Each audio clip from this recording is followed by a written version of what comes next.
பாசிப்பயிர் நார்மலாக சாப்பிட்டு போர் அடிச்சவங்க இந்த கிரீன் கிராம் கார்லிக் தால் ட்ரை பண்ணி பாருங்க. ஆக்சுவலாக டேஸ்ட் ரொம்ப அவ்வளோ நல்லா இருந்தது. நானுமே வீடியோஸ் ஏதோ ஒன்று பார்த்தப்ப தான் இது பார்த்தோன்னே செய்யணும்னு தோணுச்சு, செஞ்சேன். அவ்வளோ டேஸ்ட்டாக இருந்தது.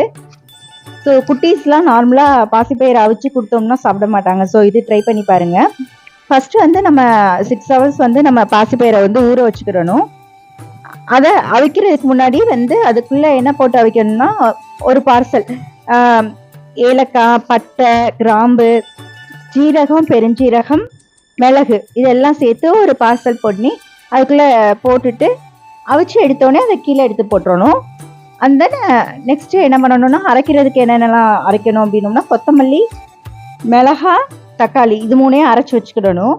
அடுத்து நம்ம ப்ரிப்பேர் பண்ணுறதுக்கு ஃபஸ்ட்டு வந்து பே லீவ்ஸு, ஸ்டார் லீவ்ஸு இதை நார்மல் ஆயிலில் வதக்கிட்டு, பெரிய வெங்காயத்தை வந்து சின்னதாக வெட்டி வச்சு அதையும் வதக்கிட்டு, நல்லா வதங்கினதுக்கப்புறம் ஜிஞ்சர் கார்லிக் பேஸ்ட்டு ஒரு ஸ்பூன் போட்டுட்டு அதுவும் நல்லா வதங்கினதுக்கப்புறம் இப்போ நம்ம அரைச்சி வச்சுருக்கதை ஊற்றிட்டு, நெக்ஸ்ட் நம்ம என்னென்ன பவுடர்ஸ்லாம் ஆட் பண்ணணும்னா, Kashmiri chilli powder, turmeric powder, மஞ்சத்தூள், அடுத்து வந்து கரம் மசாலா,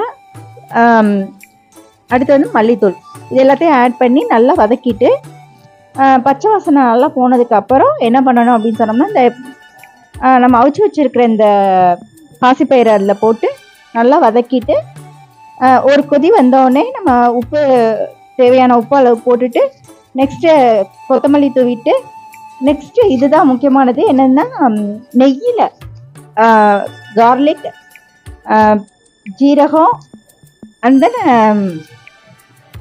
காஷ்மீரி சில்லி பவுடர் இது எல்லாத்தையுமே நெய்யில் நல்லா இது பண்ணி கொதிக்க விட்டு, அதை வந்து இதில் ஃபைனலாக ஆஃப் பண்ணதுக்கப்புறம் கூட நம்ம சேர்த்துக்கிட்டோம்னா அவ்வளோ டேஸ்ட்டாக இருக்கும். ட்ரை பண்ணி பாருங்கள். தேங்க்யூ.